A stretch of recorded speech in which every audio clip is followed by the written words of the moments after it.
Good evening, very warm welcome to the West Yorkshire Football Show and our usual midweek look at the non-league scene across our region. I'm Chris Bell, and I'm joined as ever by my fellow non-league fan, Lewis Sale. How are you, mate? You all right? Yeah, good, mate. How are you? Yeah, not too bad. Finally into the swing of things now, aren't we, with pre-season well underway. Obviously, a lot of the sides in our region, non-league level, have been back in training for at least the last week or two. And then last night, you and I took in our first pre-season game up at Garforth. Absolutely. I think I need to do some pre-season training myself, if I'm being honest with some of the lads. Yeah, obviously we caught our first one, didn't we, last night, Garforth Albion. I know obviously the first one pretty much were kicked off with Emily. That's two teams, not one, yeah. Garforth Albion. Yeah, yeah, true. And then, so Emily at Huddersfield kicked it off with kind of 30-minute halves, wasn't it, so to speak. And yeah, it's good to see it back. There were good numbers there last night. I think just short of 200 for a pre-season, which is really, really encouraging. And obviously we'll speak about some of those teams in the counties later on with our guest and how they're gearing up with the fixture release. It's starting to feel a little bit real now. Yeah, it's certainly getting there. It is very busy. I know there's games tonight. I think Tadcaster are playing Ilkley tonight. We'll keep half an eye on that one as well. But we are going to kick off with a couple of guests joining us tonight. Obviously, Farsley Celtic have been in the headlines yet again. So joining us is a super fan of Farsley Celtic. That's George Fearnley. And then the general manager and director of the Northern Counties East League, that is Matt Jones. We've just been saying, George, that pre-season is well underway and back in the swing of things. It feels a little bit of a harsh way of putting it, to be honest, to then have you on as a Farsley Celtic fan. Let's just kind of look back a little bit, if we can, to start with, because look, it was well covered, and we talked very, very often on a weekly basis about Farsley last season and how. I don't even really know how to describe how everything played out. Yeah. From a fan's perspective, talk us through it. Well, the start of the season were actually quite positive. We made quite a good start, beating Rush Hall like we did the season before at their place. Brilliant away day. And then continued to rack up some decent points, to be fair. We then saw the departure of manager, which then we made our sporting director, manager, Pav Singh. Form started to sort of, dwindle a little bit. We struggled against a few lower teams, and then it started to dawn on us that this pitch is taking a while. It's not started yet. It's still not started. It won't start, and then we're just here now where everything's gone completely wrong, and just one thing after another, one excuse after another, everyone to blame other than the person responsible. It's just been a toxic, torrid place to be. But now with the Stockdales looking like they're taking over, that deal is 95% complete. It's just waiting on solicitors, which is a positive. Things are starting to look up a bit more now. All right, we might not be competing next season, but with the early work that we can see David Stockdale doing down at the club, it looks like it's going to be a good year off, get everything sorted, and hopefully come back stronger, competing in the NCEL. I mean, obviously, last season with I was about to say home games, but the home games in Buxton as it was, and obviously everything on the pitch, it must have taken its toll. I think at one point you were one of the very few fans that seemed to make that journey more often than others. And obviously, tell us a little bit about the YouTube video as well with Alex Patton on away days, which, to be fair, I mean, depends on how you look at it, I guess, from an outside perspective. But a lot of people, frankly, looked at that and thought, well, this is a really good platform of getting Farsley Celtic and getting Farsley Celtic supporters the publicity and the support from the outside, the wider football community. Yeah, the video did brilliantly, and it really put eyes and pressure on Paul. Unfortunately, obviously, that video, he tried to spin it, and I mean, we had a a committee meeting, sports club committee, months ago now, while he was still obviously head of it all. And he were there, and I had to leave early to go because I had football commitments myself. And he didn't make eye contact with me the entire meeting. As soon as I left, he apparently turned around to everyone and said, if it weren't for that video, everything would be fine. So apparently that video killed the club, not saved it. Far from it. Which is incredible stuff. Yeah, obviously Buxton took a massive toll on everyone, the fans, obviously, mostly. The financial side of it is obviously a massive thing. I mean, Paul said that he were putting on free coaches to the games. It wasn't him; it was the head of the sports clubs, John Stubbs, that were doing that. But still, it's just no one should have to travel 2 hours for a home game when you live. I mean, I live literally a 5-minute walk from our ground. If I went to end of my street, I can see floodlights. Do you know what I mean? It took its toll on the fan base, the entire situation. It went from one of the most together fan bases you've seen, and now it's divided. There's cracks all over it. At its worst, there were people at each other's throats, shouting at each other on terraces about what's going on. It's just been, it's been toxic, and it wasn't even necessarily big things that sent people over the edge. It's just because of everything going on that, one comment or one disagreement can just, it just divides people, and that's where we've been at. And as I said before, with Stockdale coming in now, already 3 weeks into his sort of early reign, even though it's not fully over the line yet. So, and already you can see more people coming together. He did a couple of events down at the clubhouse, which has been closed for ages, which have been absolutely fantastic. I've seen faces there that I saw one lady there who bumped into me on the street about 6 months ago and just started, spilling her heart out about Farsley. She said she'd never stepped foot in there again, and she were down there, and it was nice to see people that it's like we had John Palmer, our former owner, his wife came. There's been, these people who you never thought you'd see again, to be honest, because of how toxic it is. Yeah. Finally coming back, and the togetherness is already starting to show. There's still plenty of work to do. This is a long-term project, this football club now, because of the damage that's been done. But hopefully this is the start of recovery. I'm optimistic, definitely.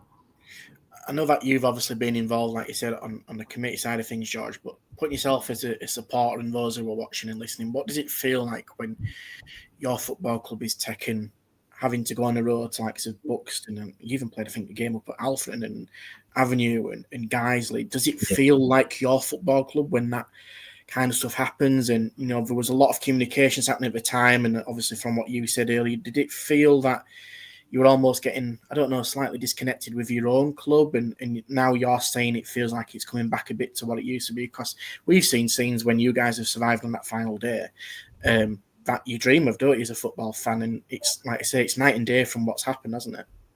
Yeah, definitely. Yeah, it's you do start feeling disconnected. You really do, because and I think that's, once again, going back to the fans, because to me the fans are the most important thing about this football club, because it's such a small club and we were in such a high level for the size of the club. The fans were so important, and we used to get to games an hour and a half early, drink in the clubhouse, come out for the game, sing together, and go back in till 11, 12, we're all together as a group. And losing, once you lose that, you start feeling detached from not only the club but the people. But like I said, to have that coming back and to feel that, start to feel that connection again, makes you excited for even though we've gone from the National League North to no football at all, to then probably, hopefully, into the Division 1, then, even though that's the relegations we've suffered, I'm still excited for the future. Yeah, because let's be fair, for Farsley, I guess the situation that you're in now, as a club, it's kind of been there before, obviously, with everything that went before. and the reformation last time around. So, I mean, it must be. I guess you can look at this from two ways. In one side, that you've got that right. Well, look, we're at its lowest again, but we've been there. We can come back from it. But at the same time, that frustration of the fact that you're kind of forced into this situation on the whole must still be there inside. Yeah, it's a difficult one to take. Definitely. I mean. Yeah. I mean, it's one of those. I remember I did when I was at university. I'm going back to like 2009 or 10. You know, I covered a few Farsley games when they were back at NCEL level. I remember doing like Bridlington Town away, Nostell Miners Welfare at home, for example. Yeah. Then, and that was obviously the first time you were kind of rebuilding back up. Yeah, but I think the difference with that is the fans' opinion on the owner. Like the difference between John Palmer and Paul Barthorpe is chalk and cheese. Yeah, politely chalk and cheese. Yeah. Yeah. People. Yeah. When unfortunately John died, everyone mourned that. But if it were the other way around, I wouldn't be too sure. Do you think as well, George, in terms of where you've been and with respect, like you said, you've been in National League North and you've been probably punching massively above the club size compared to others. You know, you've been playing like Stockport, Kidderminster, Hereford, you know, Boston, the likes. Is it that little bit of us against the world and a bit of siege mentality, is it now to really kind of move forward in this kind of, again, another new era of Fars and what that looks like? Yeah, I mean, what I loved when we were at National League North was when you'd go. So like when we were doing Hereford away, I mean, there were one week which season just happened. I did Kings Lynn on a Tuesday night, and then Kidderminster on the Saturday, and like you're trailing all the way up and down country, but you go into these nice grounds. But I used to love that there were teams like Bishop Stortford came up on a Tuesday night once, and I thought, you've come all this way, and it's an absolute dump. And I love it.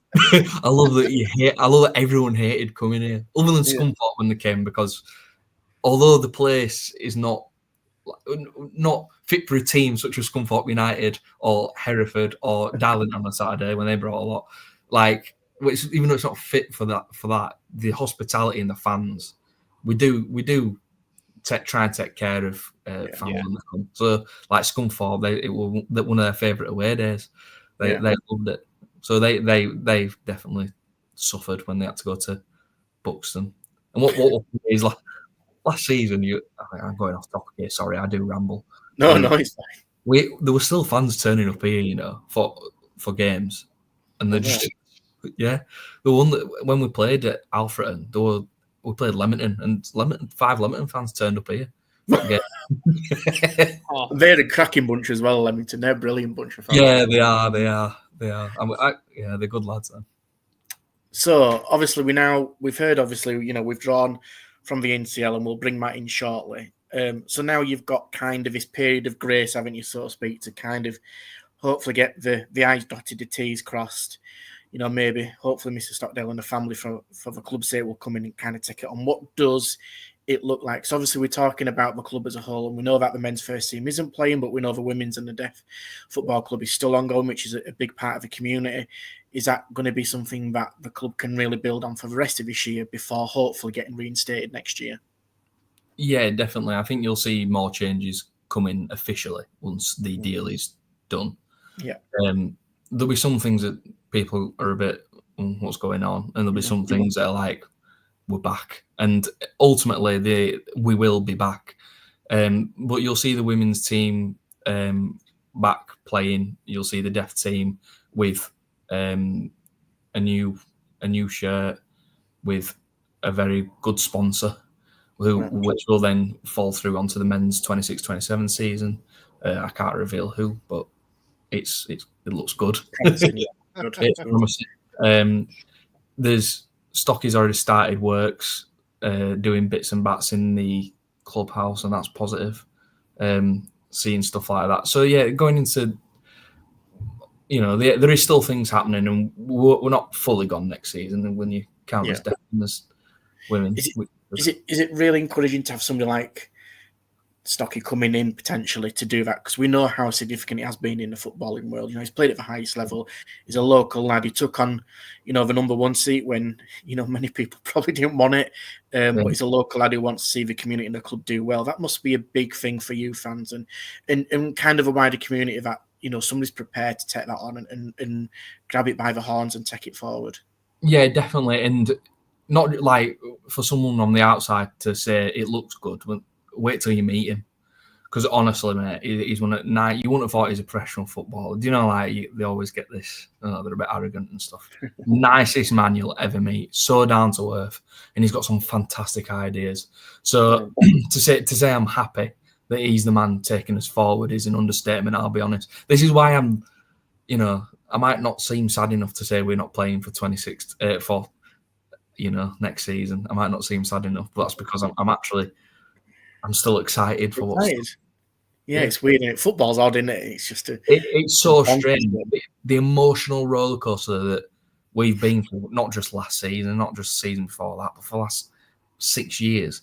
I mean, the man Bath off on first day, we're going around shaking people's hands, saying, "Oh, the good times are coming." Still waiting.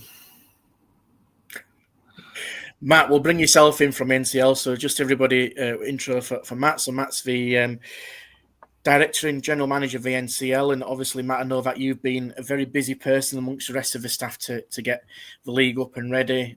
Just a little bit of a note on how, the situation's come about at Farsley from a league perspective. That'd be really appreciated.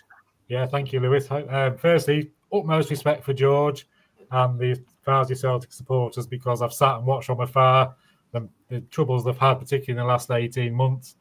And everybody that saw that club finish last season, because everybody was just sat there thinking they're going to fold in a minute, they're going to fold. And they fulfilled all the fixtures in the National League North, and that was a fantastic achievement in itself. But George, I'm sharing your pain, because although I live in Grimsby, I'm a Sheffield Wednesday supporter, and we're in a heck of a mess as well at the moment. I'm feeling the anxiety and the stress, and I'm pleased to see that you're smiling quite a lot, because I'm really, really worried about what's going to happen to Sheffield Wednesday. So, well done with that. Well, we have a good laugh with Stocky about that, Matt. Yes. He's on one of our group chats, so we have not a laugh. Well, no, it is a laugh. We do. If you don't laugh, you cry, don't you? So I'm not going to say he's a jinx, because he was at Sheffield Wednesday, now he's at Farsley. But I'm sure there's just coincidence. That's really sad that Farsley have dropped out of the league, because they were expecting to go in the Northern Premier League. That was taken from them. They were put into step 5. I don't think anybody really wanted to be at step 5, but then Stocky's come in. I've had a meeting with Josh Greaves, several meetings with Josh Greaves. Josh is a fantastic character, been at the club a long time, 20 years, I think now. I've dealt with Josh for a number of years, because Albion Sports Ground shared at Farley, so we've had dealings with him. But it's only really in the last few weeks that I've met with Josh. I've had a meeting with David Stockdale, and I'll echo what George said. He's a fantastic gentleman, really chatty. He's got some fantastic ideas for the club. And both these gentlemen have got a desire to get the club back on an even keel, and I think that's going to take a little bit longer than they first thought, hence the decision to drop out this year. But the supporters are obviously upset and disappointed at the decision not to play at the moment. It's the right decision for the club, I think, because given the mess that these gentlemen have inherited, they would potentially be in the whipping boys in the Northern Counties East League again. Even though it's a drop of 3 leagues, there's some really, really good sides playing at step 5. There's nothing worse than struggling through and being bottom of the league. So I think they've got some plans, get the club back on an even keel, come back stronger. And I think, like George said, they've kept the deaf team running, they've kept the women's team running. A lot of the other teams are still playing, so it's definitely not the end for Farsley Celtic. From the Northern Counties East League point of view, I hope we see them come back stronger in 12 months' time.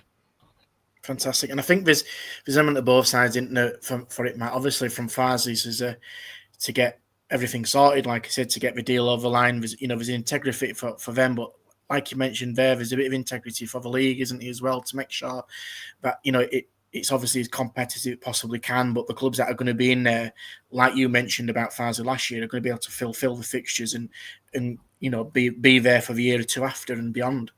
That's it. I mean, from the league's point of view, it's better to have a team drop out now than drop out at Christmas. And half the results get expunged, and it affects your league table. Teams lose points and that kind of thing. So keep your chin up, George, and I'm sure that with David Stockdale running the ship, you'll be back stronger. Oh, thank you. And just to go back to what Lewis was saying about the integrity of the league, you won't believe how many fans like sort of went, yeah, I know, like with us last season in National League North, went, yeah, I know they're in a bad situation, but at what point do we say it's not fair that everyone now just gets to walk over Farsley for the second half of the season? Like, you know, some teams we surprisingly beat last season at the start of last season, like Kingsland when we went up there on a Tuesday night, and then you have fans mainly around the top of the league going, well, it's not fair now. They're just getting turned over every week, 5 or 6. It's not fair. So there was some saying that we should have been kicked out of the league anyway, which is all your supporters, George, that went Buxton continually and all these long away games. And I've watched your video from the last game of the season. It was, the relief that it's over, but you're still there, and there were so much joyous scenes, and it's fantastic. The support you gave the team was fantastic. Yeah, it was good. It was actually good celebrating with Brackley. We got on pitch with them and everything. I was going to say, I can imagine Brackley were looking at that final day, and again with no disrespect meant at all, I bet Brackley were looking at that and thinking, that's so delighted we got Farsley on the last day, especially because it was obviously that 3-way race with Kidderminster and Scunthorpe United as well on that final day. I can understand that thinking, but when you're a Farsley fan, you go, it's so us to beat these now. not once in start of Jan, and you just go, yeah, no, we can do these. you never know. You never know. This club that has stayed up on the final day 3 seasons in a row. You can't call anything out. And 2 of them, one of them were only because we weren't won. The other 2 were completely out of our hands. We had to rely on other people. Of course. We've probably got a lot of thanking to do, actually. Well, you've got a year to do it, so you can do it. Yeah. I will say, George, that Farsley made extra work for me this year because we weren't sure whether they were going to start the season or not. So I've had to do 2 sets of fixtures, one with you in and one without you. So, well, it keeps you out of trouble, doesn't it, Matt? I mean, you've kind of answered one of my questions there, first and foremost, Matt, actually, because I was going to ask about, kind of what sort of stage were you informed that Farsley wouldn't be taking part in the NCEL this season? And there we are at that question of where were you at with the fixtures, I guess, at that stage? Because I've done extra fixtures just in case, because one of the first questions you get when the season ends, when's the fixtures out for next season straight away? We get the league allocations about the middle of June time. And obviously, we were given Farsley, gave us an odd number of teams in the division. So there's one team every week that can't play. And all of a sudden, we made Farsley the team on the bye week because we could release the first set of fixtures because fans are clamouring for who we're playing first game. But I drafted out 2 sets just in case. And I was actually made aware probably 10 days ago. I had a meeting with David Stockdale and Josh that they were planning on resigning, but they can't say anything until certain things were signed off and deals over the line. So then I focused on me fixtures with 20 teams rather than 21, but we couldn't say anything. That's fair enough. We're going to turn our attention towards the league. George, you're welcome to stay for this bit, or if you want to drop out, you can do. Before you do, though, a couple of comments. AJC says, hope Farsley gets sorted. Always love Brad Park Avenue versus Farsley. Always feisty, full-blooded affairs. And then I'm going to take a hazard a guess that this may be a relative of yours, Hannah Fearnley. Says Farsley, they will be back stronger. She knows it. So, Matt, I mean, from your perspective and the league and looking ahead to the NCL, and look, George, you might kind of be intrigued to see a little bit more about who you'll be playing the season after at this stage. Look, the NCL for me, and I was with Lou last night at Garth, as we say, watching Albion, they look particularly strong. We were saying that the NCL Premier Division especially, next season, having lost a couple of the big sides in Hallam and Silsden in recent years, looks extremely open, but also extremely competitive next season. I think, to be fair, both divisions are looking especially strong. There's some really powerful teams at the top. We've got Sheffield and Liversedge come down, both big teams for our level. So we've lost Hallam, which is our best supported team. They've been founder members of the league since 1982. That'll have a big impact on my attendances. And I like to look at my attendances. Oh, it's going up and up. This year they're going to go down a bit, but we'll be all right.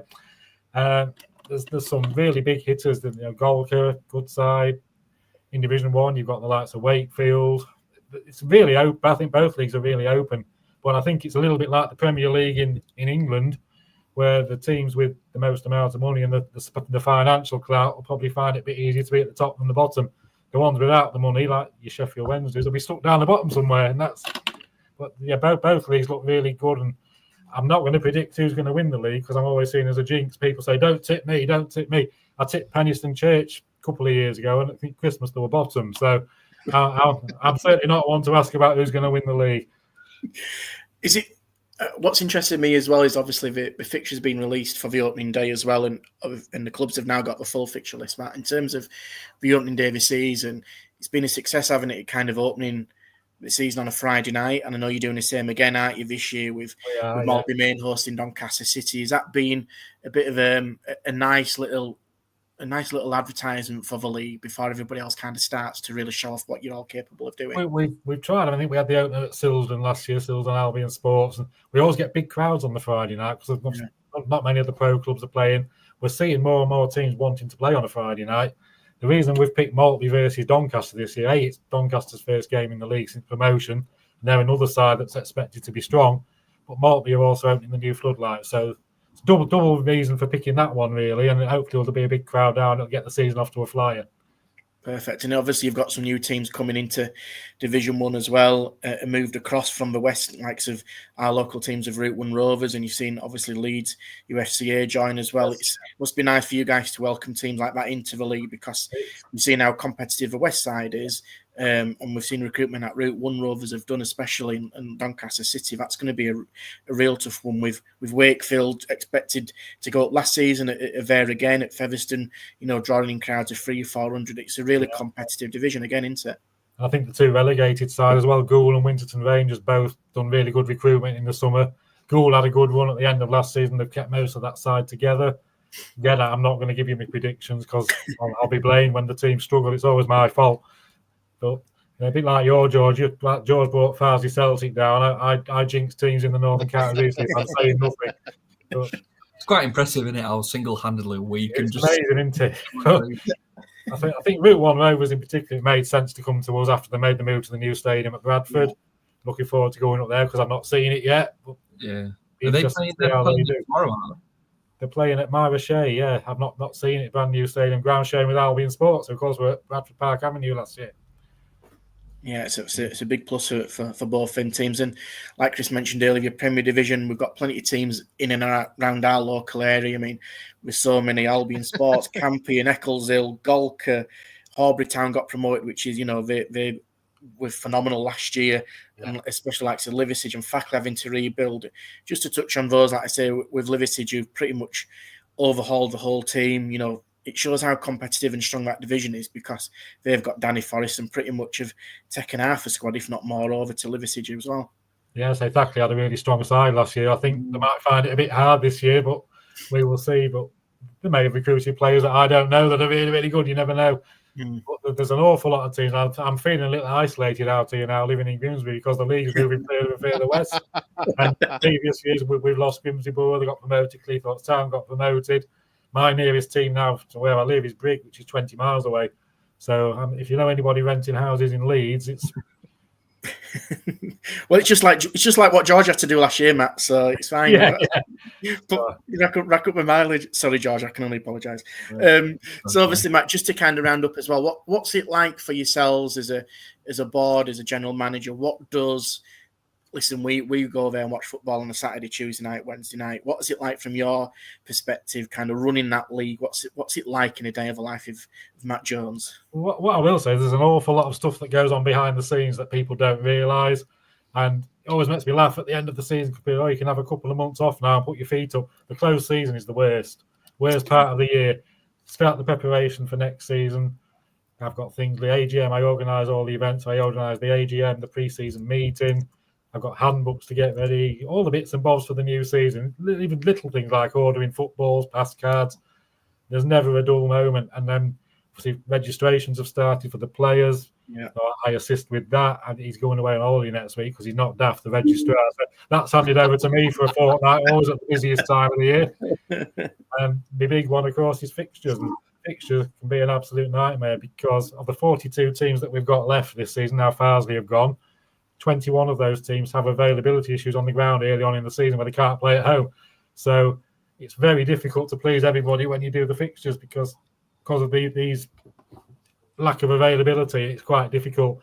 And once we get past September and the cricket season's finished and the wedding season's finished and various other bits and bobs are done, it becomes a lot easier. And I always say it'd be nice if I could just do the fixtures for the English Premier League and Man United can play at home every week and home away, no problem. Whereas in our league, they can't. And getting the fixtures mapped out so that they work is difficult. We've got nearly 900 games to give dates to. So that takes up a large part of my summer with multiple bits of paper all over the floor. How long does it take you to do it, Matt? Sorry, Well, Chris. I was going to say, because you're going along the same thing here, because everybody looks at the Premier League and the way the fixture is done, and it's basically teams into a supercomputer, let the computer work it out. It's not that easy, as you say, at NCEL level. Our former chairman, David Morell, who's no longer with us, passed away now. When he got ill 4 years ago, he gave away a lot of his jobs. And the first job he was desperate to get rid of was fixtures. And I wondered why. And it was foisted onto me anyway. And I always say to people that my job title is general manager, but in actual fact, it's more or less general dog's body because I get the jobs nobody else wants. And one of them is fixtures. And it's an absolute nightmare to plan out. And I start off, we have the clubs fill in a form in pre-season with all the contact details, the kit colours. That's all the stuff we use for the handbook. But there's a section on there where they can put where the grounds aren't available, dates they want to be away or dates they can't play. So then I start off with a list of numbers 1 to 20. All the fixtures planned out. 1 will play 20, 2 will play 19, etc. And then I put dates to those. And then I try and allocate teams as per their availability, but also try and give them derbies at Christmas.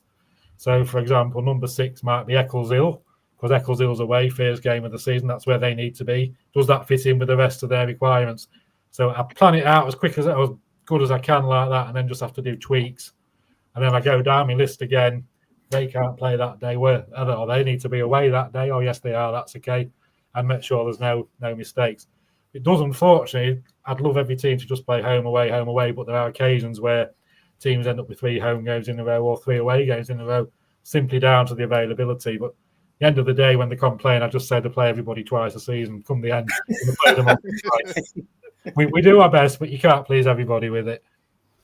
That's the one thing that's a given, isn't it? Is that come the end of it, everyone will play each other twice, as long as everything's been right in your planning, you work it out.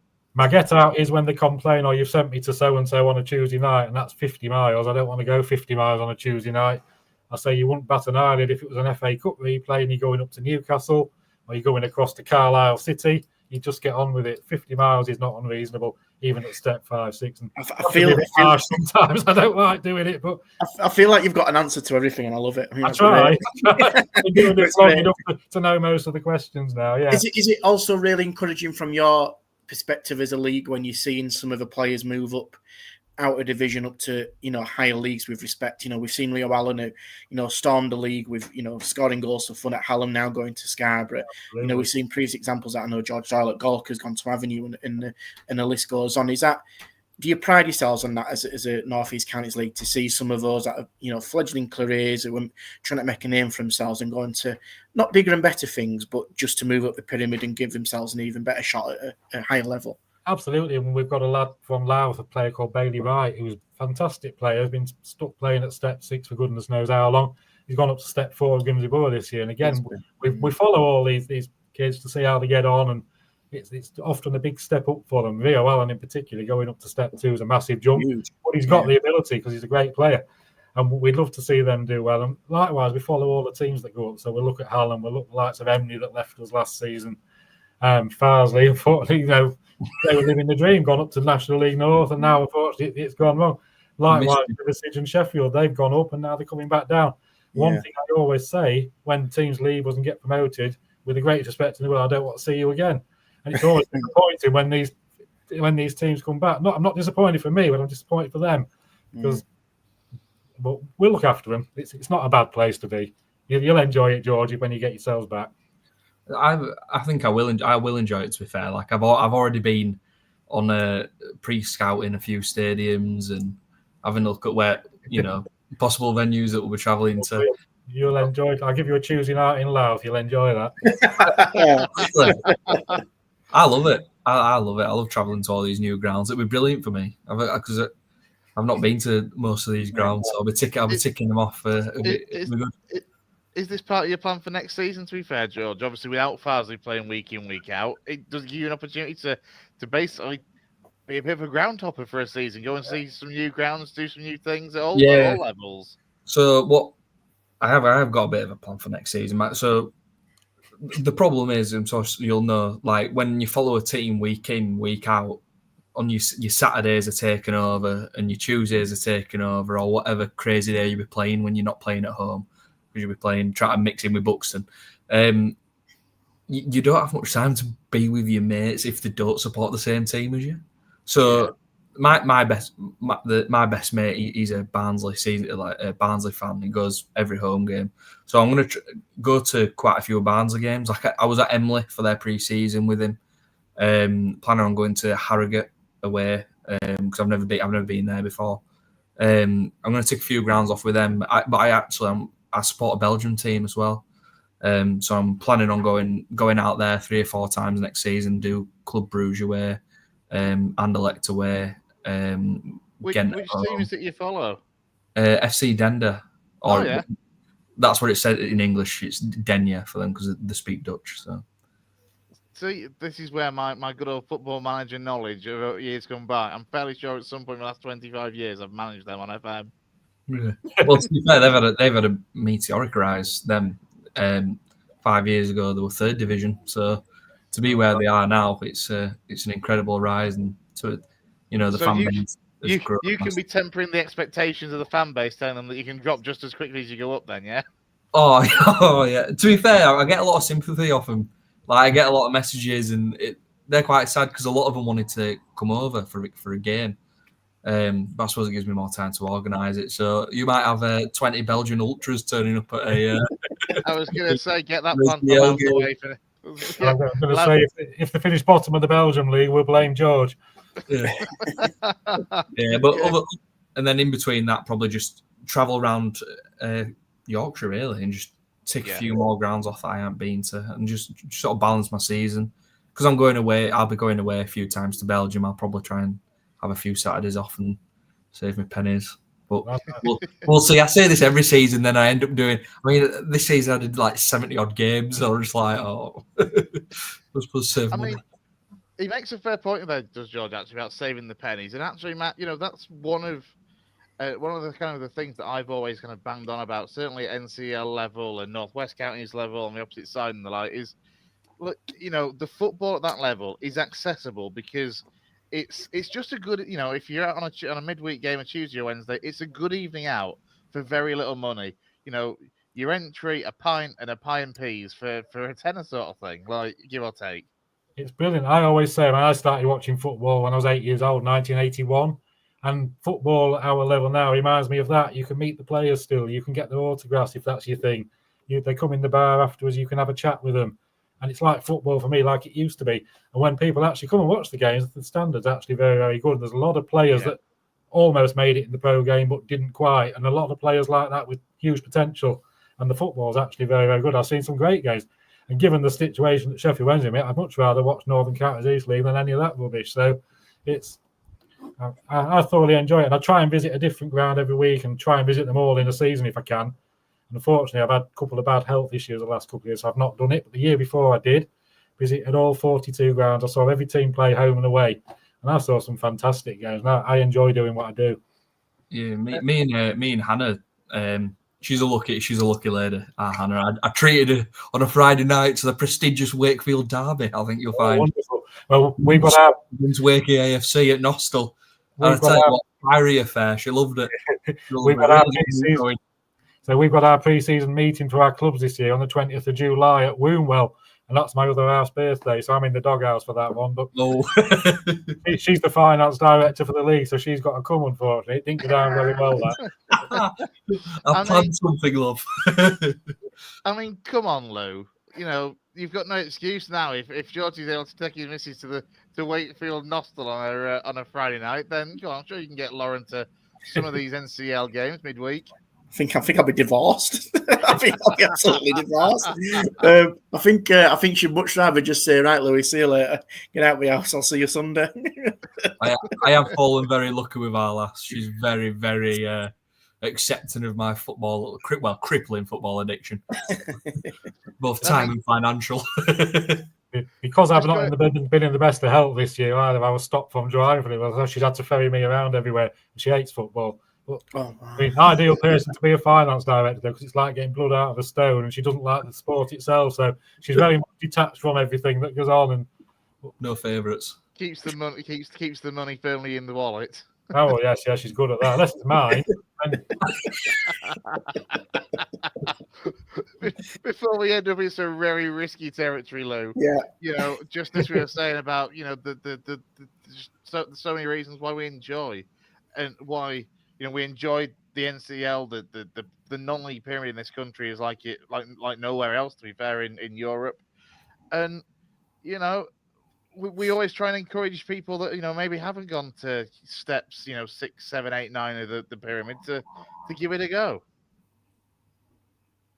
Yeah, it's just it's a product, like I say, that many other countries don't have, and we're lucky that we've got some of these clubs. I don't think there's many places in Europe and the world that, with respect to, going to get 400 or 500 fans at that level. I'm talking about like Wakefield, etc.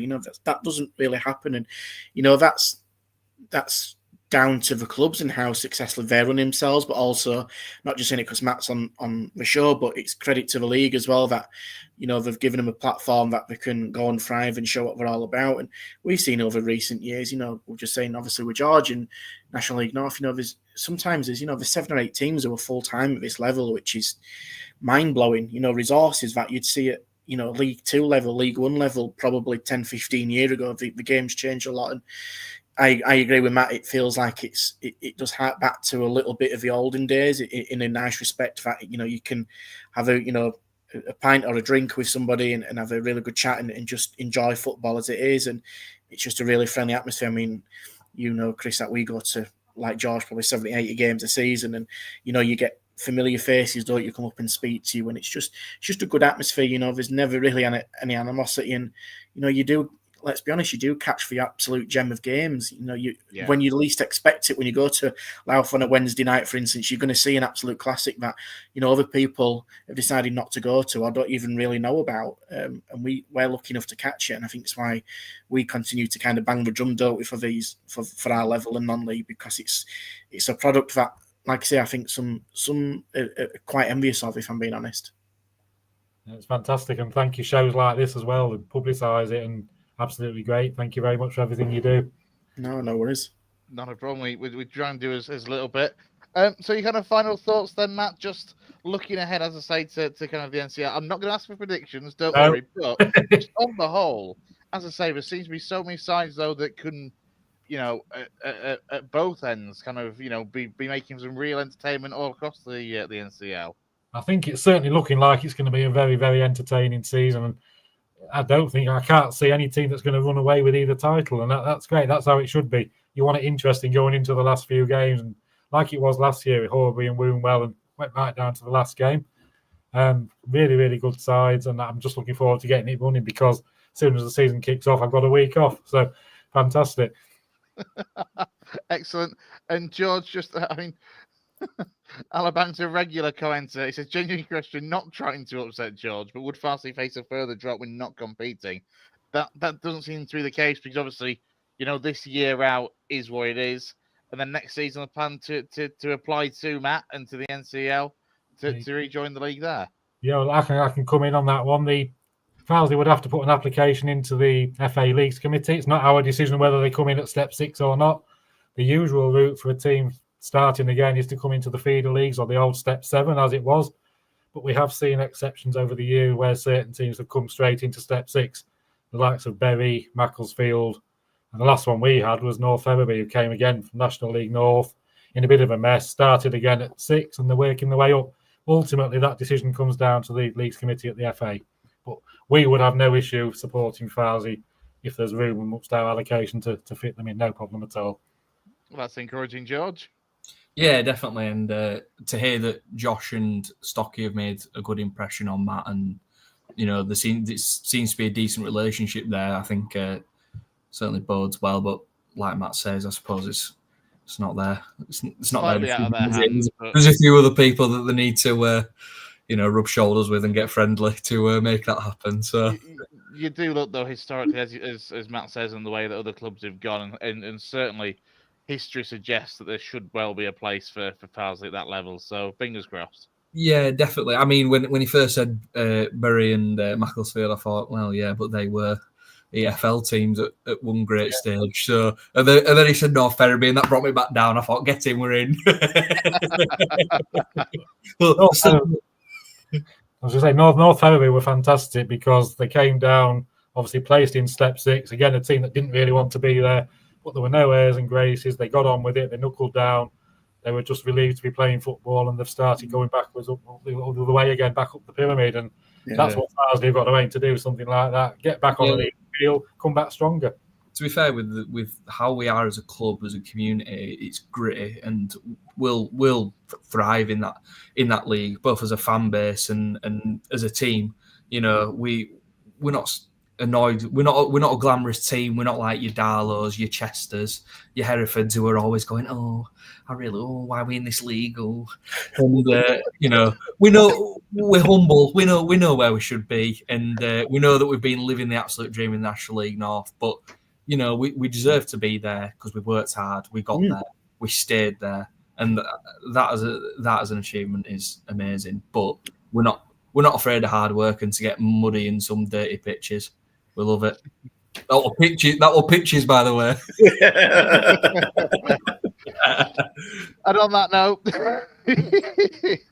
no, excellent. Well, we wish you all the best for the forthcoming season, George. I'm sure we'll all being well when everything kind of is sorted with the Stockdale family takeover and the I's are dotted, the T's are crossed, and there's kind of more to be announced, I guess, going forward. I'm sure we'll get you back on the show. And Matt, I'm sure we can pester you a couple of times over the course of this season and discuss how well it's going so that you can put the clappers on some team 15-game unbeaten run in there. Absolutely. Anytime you want. Excellent. Matt, George, thanks ever so much for taking the time. Thanks, guys. Anytime. Bye. Thank you very much. Thank you. There we go, Lou. So that's George Fearnley, of course, Farsley Celtic super fan. And then Matt Jones of the NCEL, and always good to get some new faces on the show as well, and get some new points of view across. Yeah, really good. I know that we're working that out to get more guests on, which we've got coming up as well, which we can probably talk about a little bit soon. But it's always nice. It's good to get a perspective from a league perspective, because it's there's not many shows that will have a representative from the league who's a general manager to kind of show the workings of how that goes on. We probably underappreciate people like Matt who were putting in the hard work, and like I say, he's had a couple of difficult times recently, but to kind of hope really good team come out the other end of that and produce something that the league can be proud of. And I will commend the NCL. From the games that we go see, the people that we meet, extremely friendly, really forthcoming, and they run one of the tightest ships in our region, especially in the leagues. You only have to look at the website, and the website is one of the best around. And it just shows how well run it is. And there's people like Matt and others who are making that happen, and get somebody like George who has clearly got a lot of passion for the club, but is also being able to be hopefully a little bit influential and making the right changes for the club moving forward. Because it's we have talked about Farsley over the past year, 18 months, and some people have probably been not unaware, but maybe not as well as informed of what's happening. But we've kind of seen this steady decline over the past 12, 18 months, on the field, results going the wrong way, being not able to play at the home ground. And unfortunately, it kind of feels as low as it possibly could do when your club's not even be able to play in competitive division next season. But it's weird, isn't it? Like I say, when you see a fan who's actually quite relieved and feeling happy about a situation when they're not going to be playing football is just mind-blowing. But that shows where the spirit and togetherness of people can really come together, and I'm sure they will bounce back, whether that's as high as they were in the National League North, or even higher when they were in the conference at the peak. Who's to say that won't happen? But it's like I say, it's really good that hopefully the deal can get done, and Farsley can look forward to a new era. Yeah, absolutely. The one thing we didn't really touch on, we touched on the fixture process. We didn't touch on the open day fixtures themselves. for the NCEL. So I'll quickly just bring them up before we move on to the rest of the non-league scene, and then we'll be talking about Halifax and Guardian Avenue and the rest. But those opening day fixtures, they came out a few days ago, and some very interesting ones amongst them, it's fair to say, for the Premier League, which starts on Saturday, the 26th of July, all 3 o'clock kickoffs for the Premier League. Pick the standouts out of that. It's hard not to look at, I suppose. Liverpool versus Sheffield, as two sides that came down from the MPL East last season, meeting on the opening day. And obviously for Liverpool, the start of a whole new era begins, really, under Danny Forrest and a whole new squad. Yeah, I think that's definitely a standout fixture. Will Powell, previous Brighouse manager, being at this level as well, going to Liverpool, and we've seen Liverpool play the first friendly last night, beating Huddersfield Amateur 6-0. Really does stand out. I know they've been doing a lot of work behind the scenes at Sedge to get the stadium ready, the pitch all suited, and there seems to be a good feel factor about Liverpool despite being relegated, so that really stands out. Another one for me involves 2 local teams, Galka, Campion. Yeah, Campion have really strengthened well this season with, quite a few players again coming from Farsley, and Galka, who will have a bit of a new look about themselves under Joe Scarce, new manager. They've lost, some big players in their team, but they look fresh, hungry. We've seen that they've signed quite a few 17, 18-year-olds. It's going to be very, very young but energetic, so it'll be interesting to see how they're fared against an experienced Campion side. Pickering, Parkgate's another, not in our region, but could be an interesting one. And we've seen Will Town obviously come up, but playing Fackley, and we don't know what to expect from Jamie Price's team. They've been decimated going to likes of Liverpool and Campion. And I know he's trying to build a squad together. We've seen the registrations, and Jamie Price is putting himself down. We've seen Paul Walker being registered as well. And I'm sure that, I've actually spoke to Pricey this morning, and we'll hope to try and at some point speak to him. But it's going to be an interesting season at Fackley, and hopefully they can do well. But there's plenty of fixtures out there. We saw Albion Sports last night, and you couldn't read so much into a first pre-season game, but Albion look sharp. They've got a team attitude. They could be a team that, for me, could really challenge at the top of the table. So some really good fixtures. And like Matt's obviously come up with a good for that one for the first game of the season. And over that festive period, they'll all be pretty much playing each other locally as well. So it's definitely one to keep an eye on, because we do try and front load it a little bit with midweek games. But as at this level will always be the case, there's going to be postponements. So you'll be able to hopefully get to one midweek if you're unable to go at the weekend. Yeah, interestingly as well, Fackley, I did see on their social media that it seems they've changed their midweek night. They were usually a side that would play on Tuesday night, and they're at their home games at midweek, and now going to be played on a Wednesday, which certainly from my perspective as someone that lives fairly close to Tackley, works out very well for me on Wednesday night games. It's fair to say.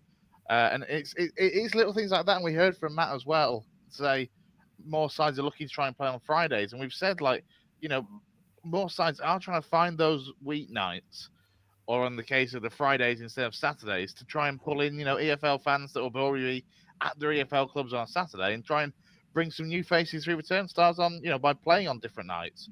You've probably been sick and tired of me saying this for how many years, but I've said it for how long Friday night seemed to be a real market that a lot of these clubs can tap into, because we know that, with respect, some of these clubs are not going to be able to attract, the similar numbers, or a Bradford City fan or a Leeds United fan, for instance. But if you're playing on a Huddersfield fan, for instance, if you're a Galka United, but if you're going to go there on a Friday night, you might go there after work, or 7, 8 o'clock, and then you're still able to go your game on Saturday, which boosts the attendances. I think it's a big market. I think there's got to be a little bit of trust in the process. It will be a little bit weird at the beginning, a bit painful, but I think when people get used to it, it's a real market that these clubs can look into. I know Campion did it quite recently as well, and they've done well. We've seen Silsden, like Matt said, open the season. The first game of the season, they're attracting nearly 600, which is massive, compared to, with respect, getting 300-400 on a Saturday. So, yeah, like I say, you've probably had enough of me saying it throughout the years, but I think it's something that a lot of teams could look into for the future, because it's competitive. There's a lot to promote. A lot of these clubs could potentially offer special deals on for, EFL ticket holders, or just in general, just put on a game and see how many come along. 'Cause it wouldn't surprise me if the numbers are the same or even higher. I really do think that. Yeah, absolutely. Quick glance at the NCEL Division 1 fixtures then for their opening day. Of course, we mentioned earlier that Maltby Main opened the season on the Friday night against Doncaster City, but the Saturday games on the 26th of July for the sides in our region. There's a bit of a derby between Glashelton Welfare and Wakefield. Yeah. Ilkley Town welcome one of the new league's new arrivals in Crowell Colts. Nostell Miners Welfare take on relegated or last season's relegated side Winterton Rangers from the NCEL Premier. Route 1 Rovers, they've got another one of the new sides in Leeds UFCA, which is effectively a university-based football team out of Leeds, and then South Leeds play Gould. So there's a couple there that catch the eye as well. Of course, that derby between Glashelton and Wakefield. But for me, Route 1 Rovers versus Leeds UFCA is going to be very, very interesting because, as we touched on before, Route 1 Rovers have recruited very well, but Leeds UFCA, a bit of an unknown, Lou. Yeah, absolutely. Like I say, being kind of their spiritual home at Myrashire is going to be a big deal for Route 1 Rovers. It's, a fantastic facility that's been set up for them to share with Albion, and I think they'll be very strong this season. I think they'll push a lot of teams up there. And like I say, Leeds coming into that division, they're going to be playing in the same market as South Leeds, so that's a bit of a rivalry between themselves. We didn't know where Leeds were going to play, but obviously that's been sorted this week. So, yeah, it's a fascinating tie. I think Ilkley, Crowell Courts, one is standing out. I know Crowell Courts have invested quite decently for this season, but Sam Dexter had a really successful season in his first year at Ilkley at this side of the Pennines, having been at the West and really pushed close to the playoffs. Like I say, Wakefield are probably the heavy favourites to go up this season. I think Durham District Selby is a really intriguing tie at beginning as well. The first game of the season is, it's going to be really tight. I think there's going to be, the ones to catch are probably going to be the likes of Wakefield potentially, and maybe Crowell Colts. But Route 1 for me are definitely going to be in a similar mold to Albion Sports, where they're going to be pushing a lot of teams close at that right end of the table, hopefully. Just remind me again, where Leeds UFCA are going to be playing next season. Is it Nostell, or am I making that up? Whoa, now you've caught me out. It's what I'm here to do. They announced it. You know what? Come back to me. I'll look it. Yeah, I remember seeing it on social media, but I can't remember exactly where they've said they'll I've been away since then. I've been away and slept. I've got jet lag from a year ago, from an hour. Let me have a look. I'll leave you with that. Let me come up. Let me come up. On Alabang's comment, he says he's surprised 12 o'clock kickoffs haven't been tried when local AFL clubs are at home on the same day. Nostell, you're right. It is Nostell, isn't it? Yeah, you're right. Yeah, so they're going round sharing with Nostell Miners Welfare. It's an interesting one as well that Alabang makes, because obviously we're certainly seeing it in pre-season games for some of the sides across our region going for these early kickoffs so that people can try and get 2 games in. But it is an interesting one that doesn't seem to have been tried too much when it comes to actual competitive league games at this level. True. Definitely another opportunity. A lot of these clubs have got to find something that can really work out for them in terms of getting the crowds and obviously a little bit of an extra income stream. It's a really fair point. You could have 12 o'clock kickoffs locally. Obviously, you've got to try and be careful and be tactful of how you do them 12 o'clock kickoffs with local games around you. So, that there's an opportunity for people to do that. We know that the Northwest do, ground hopping weekend out there where, they set a particular weekend aside and there's games that happen the Midlands a lot League this year. It's one. I think it's one of the Midlands divisions that's doing it this year, and in fact, they're doing it on the opening weekend of the season, the ground hop. Right. So they've got I can't remember exactly where it is, but there's a Friday night game, and then I think 4 or 5 games from one of the Midlands leagues that are all staggered, and then 2 or 3 games on the Sunday. In fact, one of them I think involves Louthtown, possibly in the NCEL.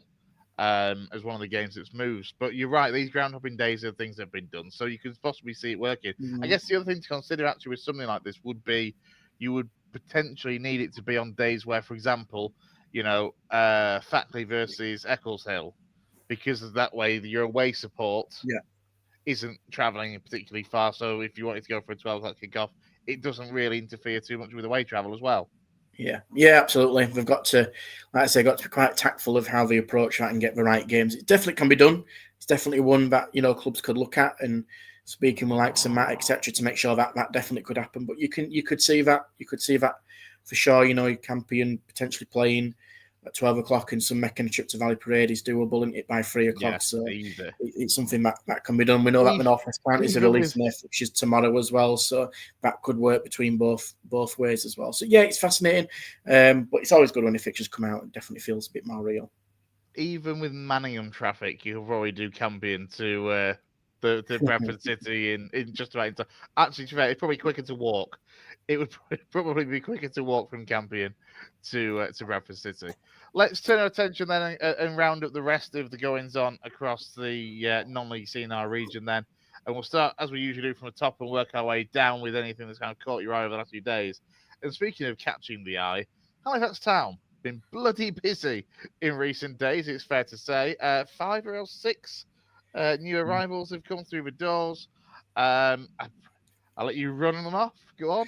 Yeah, I mean, obviously we heard from the previous managers. Previous manager Chris Millington, Andy Cooper last week. You can still catch that on our channel. It did make me chuckle at the same time that interview going out. Halifax did post on their Twitter about pre-season testing, which I thought was interesting. But I'm not saying the watchers, but you just never know, do you? But obviously Adam Lakeland's building a squad now. We'll say that we are trying to get Adam on. We have spoken to him this week, so hopefully we are going to try and get Adam on at some point to speak about Halifax Town, which will be really insightful. We just need to try and we're just going through that behind the scenes stuff to make that happen. The I's and cross the T's. Cross the T's. But yeah, that seems like it. I think all being well, we can definitely make that happen.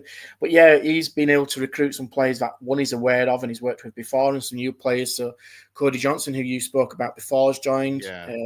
He's been at Stockport and most recently at Kings Lynn with Adam there. Dylan Crow as well has joined from Kings Lynn, so he's another one that joins up at the Shave. And they just kept on going, didn't they, through the day? AJ Warburton, who has got big things promised of him. I've heard a lot about him at Avro. Apparently had a wow of a season. Young, 19, 20-year-old. Played a bit at wing back, but is predominantly a winger. Just likes to run at people. He's a bit of an old school player with an old head on young shoulders. And yeah, I think if all goes well, he could move up to the AFL. There's a lot of promise about Warburton. Will Hugel has joined as well, who previously been at Fylde, and then most recently David Cower as well has joined as a striker. So they've been busy. We know that there's potentially maybe one or few more coming in. I'm guessing they'll have a few maybe trialists playing on Saturday against Bradford Park Avenue at 12 o'clock.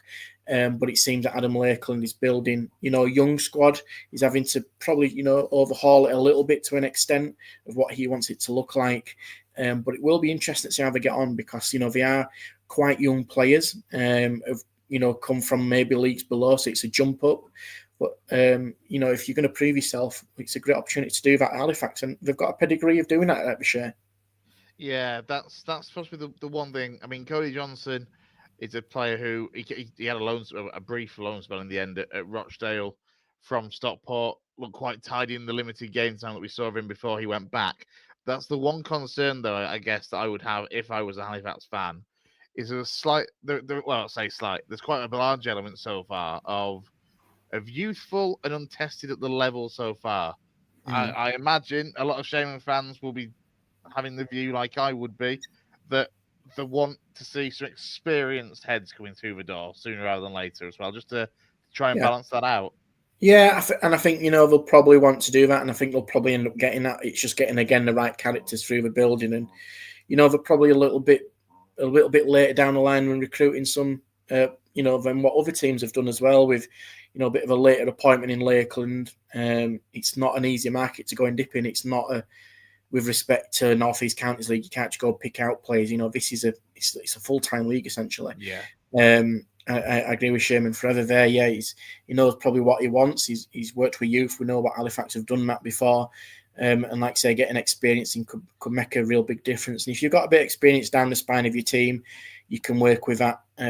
But we said last week that he might get a little bit of a bigger pass, so to speak, to get his squad settled rather. But he's got to not, he's got to still hit the ground running. He can't be disappointing and being at the wrong end of the table because there's still a lot of expectation on Halifax. It's going to be difficult, though, isn't it? Because as we say, with this having to build, building his own squad takes time for a start, and as we talked about as well previously on previous shows, that the National League next season looks like a bit of a different animal, possibly compared to recent seasons. Yeah. It certainly looks on the face of it currently, when you look at the way other sides in the division are recruiting, that it may be slightly harder than previous years for Halifax to make the playoffs. Yeah, I do. I think it's going to be a tough ask. Not saying they can't do it, because probably, quite a few outsiders looking in would go, I wouldn't fancy Halifax as a playoffs, but obviously they did that recently. Yeah. It's like in 2 years. So, Lakeland's also been a proven winner, and he won't accept being second best either. So it's going to be fascinating. It's going to be really interesting.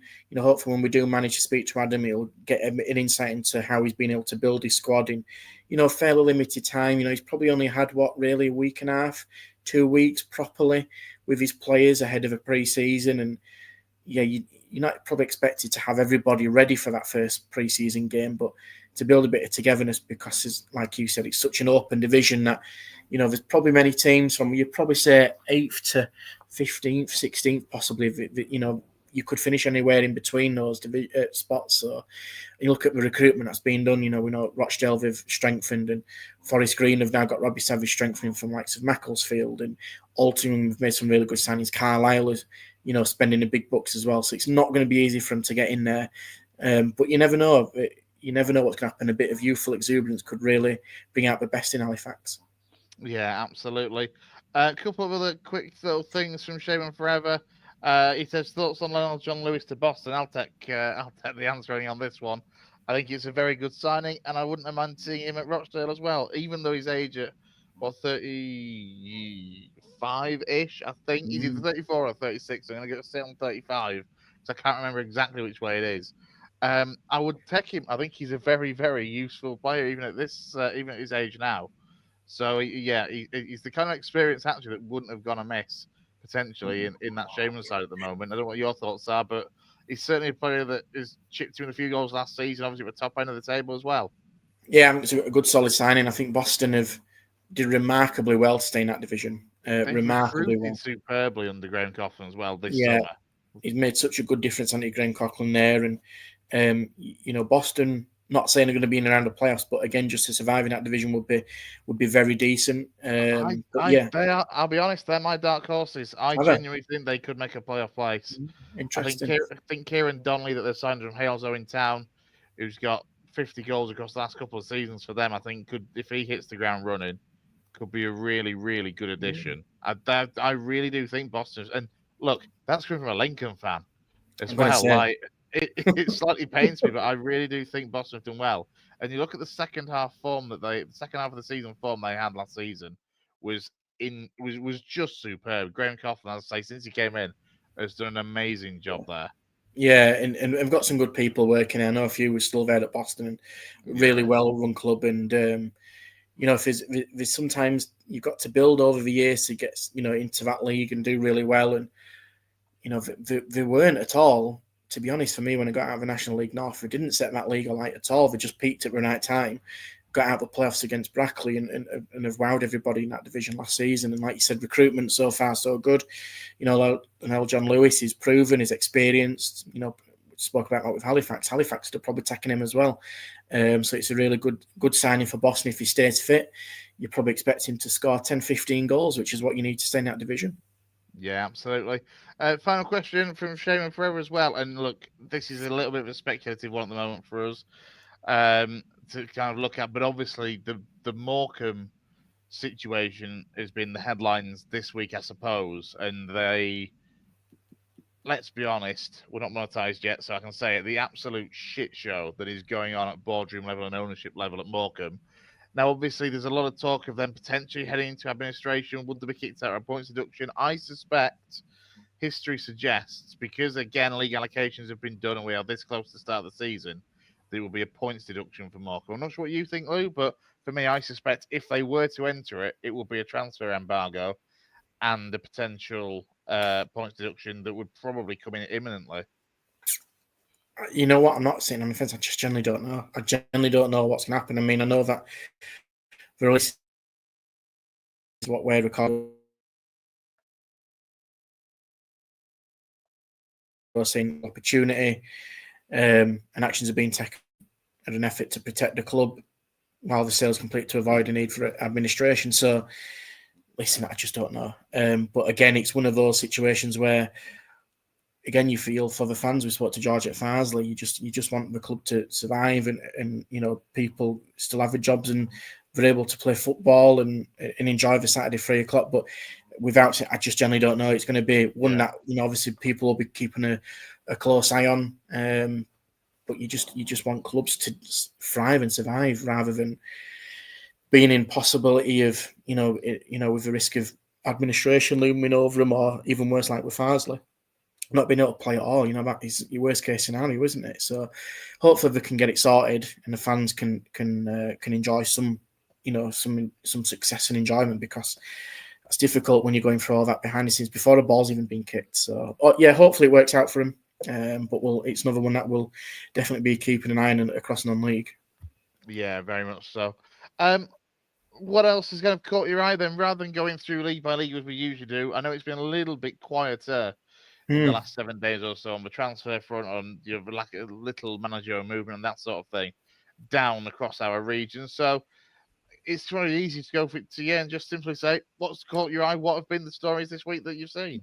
Yeah, a couple of things. So I think most notably was the signing of Harrison Hopper for Guiseley under Mark Bauer and Danny Boschel. So Harrison, who's 24-year-old, young York City Academy lad who came to Bradford Park Avenue with Sam Fielding at the time and did very well for a few years at Avenue, is now joined Guiseley. I believe he was actually on trial at some stage at Scarborough and Guiseley over the past couple of years as well. Ended up at Warrington Rylands last year, played pretty much a full season, and now Bosch and Bowser being able to get the man in midfield, and again he knows how the work is. Quite a versatile midfielder, probably better in that centre midfield, but can play on that right side of a 4 or a potentially 5 as well. In emergency, he can play a wing back. Again, it just gives a really youthful exuberance about Guiseley that could go one way or the other. I really. Again, not saying offence, but it really could do. We spoke about it last week, didn't we, with Ollie Brown potentially, cementing a place in midfield, Lucas Dunstan coming back from fitness, João Silva signing, Amir Birchall as well being there. It feels a very young team, not a massive amount of experience. Probably the most experienced are going to be the likes of Liam Rydell and Joe Cracknell there. But it's a shrewd signing. It's one that you'd expect Harrison is probably going to get 6 or 7 out of 10 every week. So it's a solid signing. I think they'll probably make some more moves coming up soon. I know that obviously they're getting their pre-season underway shortly against Harrogate. So that'll be an interesting one. And then we know that friendlies have kicked off, but a massive shout out. And what really impressed me was a statement made this morning by Emily. So Emily have welcomed Huddersfield and Barnsley and have attracted over 3,500 for the first 2 friendlies. Don't underestimate the connections that these non-league clubs need with professional teams, like some Huddersfield. I know, from our show, Stephen Downs went, and we know the set that Emily have got, which is superb. For what they've got, the resources they've got, the budget they have, the vision and the plans of what they want to do over the next few years. They're attracting good names as pre-season friendlies, but as well as that, we just put out a really classy statement this morning. About how they appreciated the support that they've got over the 2 games. Yes, they beat Huddersfield 3-1. I know Huddersfield played a few kids, but reading Richard Tracy, he played a few kids as well in that final half an hour, and they lost 3-0 to Barnsley the other day as well. But results aside, it means that the club has got a bit of extra little pocket money for the season coming up.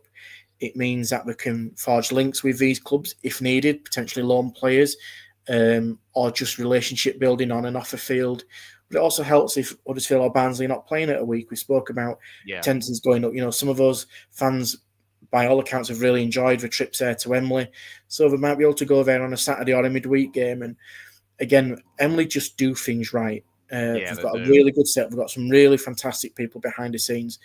And it feels like we're just doing the right things at the right time. They're not breaking the bank. They're not trying to do things at 100 mile an hour. They just seem to be very pragmatic about how they're going about things. And that showed, speaking to Matt earlier, that they were part of the NCEL. They went up, they were phenomenal last year. Phenomenal. You know, Yeah. not many people at all, me included, didn't have them anywhere near that.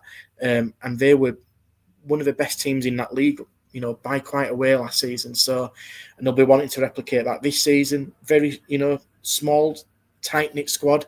They haven't recruited massively. You know, we've seen, obviously got Ira Gooden in, but they've lost Luke Parkin.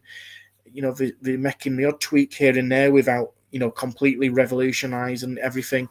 I think they're just a really good club to be a role model for. And, you know, let's be honest, I know we're speaking about with George earlier about Farsley. If you're going to role model a club at the moment in our region, you role model Emily, don't you? If you're Farsley Celtic, you go to Emily and you're going, right, what are you doing to make yourself as you are at the moment? And I would absolutely copy and paste a lot of their model into a new club, which is what Farsley are probably going to, you know, hopefully will end up to be. But yeah, that's one thing that stood out for me. That good to see the games up and going. Attendances are healthy, but I think Emily deserve a massive shout out and a lot of recognition for what they've done over the past week with their friendlies. Yeah, very much. And thing is as well, it's not just 3,500 fans in and 3.5 admission price on the gate. It's everything else that comes with it, isn't it? It's the extra pints that are sold in the bar. It's the extra burgers and food sold at the kiosk. That all helps to keep clubs like Emily not just more budget, but just to help keep them going long term as well. It does, but it also means that they've been able to make improvements. You know, they've got a new hospitality area. They've got a new seat above a dugout, which is a bit of a money spinner where people can pay and have kind of food and drink brought to them. They've got a prime view. It's just doing things in the right way, and it means, like I say, a bit of extra pocket money for them, but a bit of publicity. Because without that, I'm not saying we're like, the big international organisation, but they wouldn't have got the recognition that we're talking about now. They wouldn't have been able to get the reposts and the social media following that they've got already, and the comments from Huddersfield and Barnsley fans if they hadn't have put that hard work in. And I think they're a club that a lot of people can take a lot of learning from. And they know exactly where they are in the pyramid. They know exactly what they're capable of doing, where their ceiling is at the moment, and hats off to them, because I think I've got a lot of time for the guys at Emily. And look, as compliments go as well, one of the Huddersfield fans on social media, cheeseburger and chips were unbelievable. What more do you need? Hey, you know how important good grub is at these grounds on a Tuesday night. Absolutely. What else then is there that's caught your eye, or is that about it? Well, before we think look that's at pretty much it. Fixtures to come. Yeah, I think obviously we've got the pre-season friendlies, haven't we? Which we can run through very shortly. There's probably some changes since we've done this. But yeah, there's obviously fixtures that are going to be coming up shortly over the next, Friday and Saturday. So there's a big programme on Saturday, kicking off on Friday, Golk at Emily, ironically. But for those who are able to potentially go see it, you might be able to get to a very early afternoon kick-off and maybe watch at 3 o'clock as well. I know that we're going to try and potentially do that. Potentially try and do that one. That means you haven't told your other half yet, doesn't it? No, not yet. No, and she might not be watching yet. But yeah, there's a really good fixture list. Some of the kind of ones that stand out. Obviously, the top of on the Saturday, Bradford, Halifax Town, which we've mentioned. With Liversidge, Cairns and Ashton's a really good one. Route 1 Rovers hosting Daisy Hill. We know Daisy Hill have got a massive social media following as well. Yeah, they've just built on this social media following as well with Social Hill, with Angry Ginge apparently sponsoring their stadium for this coming season. Right, okay. Right. Yeah, I saw them announce that on social media, say that Angry Ginge is now involved. I mean, I'll be honest, it took me a long time to realise who Angry Ginge was, but he's been involved in that Ballers League as one of the managers. Yeah. And he's just he's one of those YouTube kids that's hit it well and become famous. But he was playing Soccer Aid, which is more than I've been doing. So fair play, yeah. So it's one of those, yeah. It's another game at Myrishire for Route 1, who come to beat Yorkshire amateurs in midweek, and Fackley playing South Liverpool. So yeah, there's some good ones there, and obviously there'll be more games to come the week after as well. But like I said, do keep it touching, as you can see there on the screen. Tuesday, Garforth York, a really good one. Guiseley Harrogate, Barlick against Sills, and a bit of a local derby as well. Steeton Campion, that'll be interesting between them both. Wednesday, another good fixtures on Wednesday. Albion Sports hosting Leeds Uni, which we spoke about earlier. So yeah, if you can, do go and see some of them games. It's hard because yes, it is. For some of the clubs, it is the first second pre-season game of the season. But it's definitely one that you can hopefully get down to, and do keep in touch with the social media channels and the websites of the various clubs, because they might have changed a little bit since then. I think the Campion Emily one, for instance, might not be happening now, so that might just change as well. But do keep in touch with those that are happening, and we'll try and keep you updated as and when they change. Yeah, the one thing you can just glancing at these fixtures again, though, you look Tuesday night, plenty of options for games. Wednesday night, options for games. Thursday night, Tadcaster Breath Park Avenue. A couple of games on Friday with Golka playing in Silston. Games every midweek night next week. Apart from you can have Monday off, and then boom. Thanks. Yeah, cheers, Chris. Thanks. I would love to do that myself, but I'm being scowled at already. Snap. Oh dear. Excellent. No worries, mate. That probably brings us to the end then for tonight's West Yorkshire Football Show non-league show.